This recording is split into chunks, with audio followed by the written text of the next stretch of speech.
Hello बच्चा batting कैसे हो। स्टार टाइम कहानियाँ जो जीना सके में आप सबका स्वागत है। तो आज है अक्षय तृतीया। अक्षय तृतीया का दिन बहुत ही महत्वपूर्ण और हिंदू संस्कृति के लिए ये बहुत ही अभूतपूर्व त्यौहार और मुहूर्त है। कहते हैं कि 3.5 मुहूर्तों में से ये मुहूर्त बहुत ही महत्वपूर्ण होता है।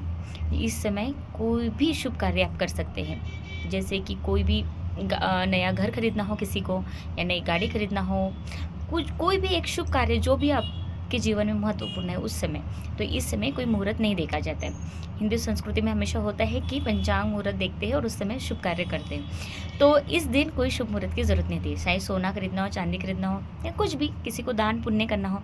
दान पुण्य का इस दिन विशेष महत्व है, क्योंकि इस दिन दान पुण्य करना ही कहते हैं कि जो भी साल भर आप नहीं करती, इस साल अगर करती हो तो उसका पुण्य मिल जाता है, ऐसा माना जाता है। वैसे तो जैसा हमारी यथाशक्ति हम कर सकते हैं तो करना ही चाहिए। दान तो ऐसा ज़रूरी नहीं कि पैसों का ही हो या फिर भोजन का ही हो, जो आपके पास है। अगर आप ज्ञानी है तो ज्ञान बांटिए, अगर आपके पास पैसा है, भरपूर है, सुख शांति समृद्धि से भरपूर है तो धन बांटिए। कोई शिक्षा का ज्ञान दीजिए, किताबें बांटिए। छोटी छोटी चीज़ों से भी, ज़रूरी नहीं है कि कोई बड़ा ही दान करने की ज़रूरत है। छोटी छोटी चीज़ें भी हम अगर दान करते हैं, हमारे पास 10 रुपये, उसमें से 1 रुपया भी कर देते हैं, और सामने वाले की पात्रता देखकर। दान भी ऐसे करना है कि उसमें सामने वाले की पात्रता हो, जिसको ज़रूरतमंद हो। ऐसा नहीं करना है करके कर दिए, है ना। जैसे हम करते, हिंदू संस्कृति में क्या होता है हमारा बहुत बार कि हम पूजा पाती तो करते हैं, करना है करके, ये महाराज ने बोला, वो पंडित ने बोला, ठीक है कर लिए, कर लेते, मूर्ति लाते, माटी से इतने सुंदर कुम्हार लोग बनाते हैं और लाते हैं, पूजा करते, 1 दिन 2 दिन उनके लिए सब कुछ लाएंगे, महंगे से महंगे हर चीज़, फूल हार, वो जो चीज़ें लगती है सामग्री सब लाते। पर जैसे दूसरे तीसरे दिन पूजा हो जाती है, क्या करते हैं, उनको कहीं भी चौराहे पे छोड़ देते हैं, रास्ते पे छोड़ देते हैं, कोई किनारे पे, पुल पे, इधर उधर। ये कितना अपमान करते हैं, है ना। ये गलत नहीं है। ऐसे तो भगवान के लिए को पूजा करने के लिए, उनके लिए श्रद्धा से सर झुकाने के लिए, उनके लिए सरेंडर होने के लिए उनको कोई भी स्थूल चीज़ों की ज़रूरत नहीं है ना। उनको सिर्फ चाहिए कि आप प्रेम भाव से उनको याद कीजिए, है ना। खुद अपना मन शुद्ध रखें, अपना तन शुद्ध रखें और सच्चे मन से उनकी आराधना कीजिए, उनको याद कीजिए।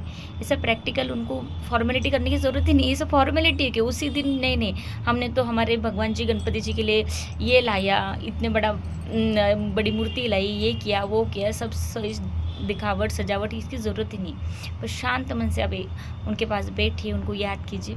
वही है, जो आपके पास है उसी की पूजा कीजिए। ज़रूरी नहीं है ये सब करने की, क्योंकि फिर हम उसका अपमान भी नहीं करना चाहिए ना। जिससे अपमान होता है तो फिर लोगों के लिए भी कारण बन जाता है। तो ये तो चलो बात होगी। आज हम अक्षय तृतीया की बात करेंगे स्पेशल, कि अक्षय तृतीया का त्यौहार क्यों मनाया जाता है। ये बहुत ही ऐतिहासिक कहानियों से जुड़ी बातें हैं, पौराणिक कहानियाँ जो हो गई है, जो वेद ऋषियों ने लिख के गई है। तो इसमें बताया गया है कि अक्षय माना कि जो कभी भी खत्म ना होने वाला, है ना, अखंडित, जिसको वो हमेशा शाश्वत रहे, इसलिए इसको माना जाता है कि वो कभी भी समाप्त नहीं होता, जैसे अक्षय। तो ये मुहूर्त, ये जो आता है तो ये वैशाख मास में आता है। अभी हमारा तो अंग्रेजी महीने के हिसाब से ये अप्रैल महीना, तो अप्रैल मंथ में ये आता है, कभी मई में भी आता है। तो उसी समय आता है शुक्ल पक्ष, जो शुक्ल पक्ष होते 15-15 के, कृष्ण पक्ष और शुक्ल पक्ष, ये हिंदी संस्कृति के कैलेंडर से समझ में आते हैं। तो उसकी तृतीय तिथि को आता है, तीसरे दिन की तिथि जो होती है उस दिन आता है। तो इस दिन पौराणिक कथाओं में कहा गया है कि इसी दिन वेद व्यास जी ने महाभारत की रचना की थी, उसको मतलब लिखा था, तो इसीलिए ये दिन महत्वपूर्ण है। उसके बाद इसी दिन त्रेता युग की स्थापना हुई, जो 4 युग है, सतयुग है ना, त्रेता युग और द्वापर युग और कलयुग। तो 4 युग में से दूसरे युग त्रेता युग की शुरुआत इसी समय हुई।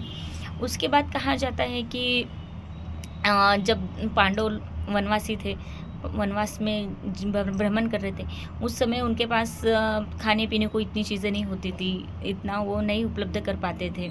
एक तो वो अज्ञातवास में भी थे। तो उस समय कहते हैं कि विष्णु जी ने, भगवान ने उनको खुद अक्षय पात्र दिया था, और वो अक्षय पात्र यानी कि कभी भी समाप्त न होने वाला, कि उसमें जब तक भोजन आता ही रहता है। तो इसलिए कहा जाता है कि ये सूर्य देव ने दिया था शायद उनको अक्षय पात्र। तो वो उसमें अनाज आता ही था। जब तक वो 5 पांडव या फिर किसी को उनको देना भी हो दान, किसी को खिलाना है, तो उसमें वो अनाज आता ही था।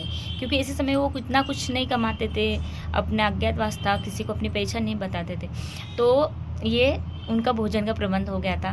और कहा जाता है कि द्रौपदी जब तक उसमें से नहीं खाती तब तक वो अक्षय पात्र खाली नहीं होता था, मतलब कंटिन्यू उसमें भोजन आते ही रहता था। तो इसलिए इसी दिन ये चीज़ें हुई थी, इसी दिन उनको अक्षय पात्र मिला था। उसके बाद बहुत सी कहानियाँ हैं, जैसे कि विष्णु जी के जो अवतार है, 24 अवतारों में से 6वें अवतार परशुराम का जन्म भी इसी दिन हुआ। और जो हमारी गंगा नदी है, तो गंगा नदी को भी जो भरत ऋषि थे उन्होंने ही इसी दिन धरती पे लाया था। तो ये दिन है, ऐसे बहुत सी कहानियाँ हैं। और एक मानी जाती है कि कृष्ण ने सुदामा को इसी दिन उनका सारी दरिद्री दूर की थी, उनको धन धान्य सुख समृद्धि महलों से भरपूर कर दिया था। ऐसे बहुत कई कहानियाँ हैं जो इसी दिन हुई थी। इसलिए ये दिन मतलब हर एक साल, मतलब हर एक जब भी ये चीज़ें शुभ हुई है, तो हर साल हर समय ये जब तिथि आई तो वो तिथि पे ये घटनाएं हुई। तो ये इसलिए कहा जाता है कि ये दिन बहुत महत्वपूर्ण है और बहुत ही ज़्यादा शुभ है। तो इस समय शुभ कार्य करना चाहिए, दान पुण्य करना चाहिए यथाशक्ति, और पात्र देख के दान। ये 2 चीज़ें मैं हमेशा कहती हूँ कि अपने से जितना हो उतना करें। ज़रूरी नहीं है कि कोई धन का दान कर रहा है तो आप करो, पैसों का दान कर रहे हैं आपके पास नहीं है, जो आपके पास है वो चीज़ का हम दान करें। सच्चे मन से अच्छे भाव से किया हुआ कोई भी दान वो भगवान को समर्पित होता है। आप सोचिए ना, एक गरजू व्यक्ति है, अगर उसको प्यास लगी है, उसको कोई चीज़ चाहिए और उस वक्त आप उसको देते हैं, तो समय पे देते हैं, तो वो आपको दिल से दुआएं देता है। ज़रूरी नहीं कि अब उसको लिए कि वो कुछ एक्सपेंसिव या कोई बहुत ही ज़्यादा भारी चीज़ दे, ज़रूरी नहीं। जो चीज़ है उसका उस समय काम हो जाए वो, और समय पे चीज़ देना, समय पे काम आना, ये बहुत इंपॉर्टेंट है। देते तो हमें ऐसे ही है कि किसी दिन बोल दिया तो कर दे। अभी कोई भिखारी है, उसी दिन उसको बोलेंगे कि आज दान करो, तो उसी को खिलाएंगे, इतना खिलाएंगे, उसके पेट में जगह नहीं, उसको ऐसा कुछ करे कि फिर वो 8 दिन खा सके, है ना, 15 दिन खा सके। एक ही दिन उसको जाके दे दिया तो वो कितना खाएगा। तो जिसको जो चीज़ की ज़रूरत है वो दान हमें करना चाहिए। तो आज है अक्षय तृतीया, तो आज हम हमारे अच्छे गुणों का भी दान कर सकते हैं, जो अच्छी आदतें आपके पास है ना। तो जो भी अच्छी आदतें, सच बोलने की, है ना, जो भी अच्छी चीज़ें हैं आपको ऐसा लगता है आपके पास है, तो वो उसका भी दान कीजिए। अपनी गुणों का, अपनी मुस्कुराहट का, है ना, अपनी दया करुणा प्रेम का, स्नेह का, किसी के साथ सहानुभूति का, ये सब भी दान महत्वपूर्ण है। ज्ञान का, और अगर भगवान को कोई दान देना है तो भगवान सर्वशक्तिमान है, संपूर्ण है वो हर चीज़ से, उनको किसी दान की ज़रूरत नहीं है। और हम कौन है देने वाले? जब हम जो सोचते वो होता नहीं, सब उसकी मर्ज़ी से होता है, हर चीज़ उसकी मर्ज़ी से करता है। जो चीज़ हम सोचते हो सफल होती है तो ज़रूर उसी की वो सोच होंगी। और पर सोच हमेशा हमको भी अच्छी रखनी है। ऐसा नहीं कि ये भगवान ने कर दिया, हमने सोचा और कर दिया, ऐसा नहीं। हमारी भी मेहनत चाहिए। आप अच्छे से पढ़ाई करोगे, अच्छे से कुछ करोगे तो आपको सफलता मिलेगी, भगवान भी साथ देंगे। तो ऐसा, तो हमेशा दान और पुण्य कमाना है तो सोच समझ के दान करें और सोच समझ के पुण्य कमाएं। और समय पे वो दान का भी महत्व होता है और उससे मिला पुण्य भी वो अखंडित होता है, अक्षय होता है। तो इस अक्षय तृतीया पे आप सभी को ढेर सारी शुभकामनाएं। सबसे प्रेम से रहिए, स्नेह से रहिए, स्वस्थ रहें, मस्त रहें। हैप्पी अक्षय तृतीया।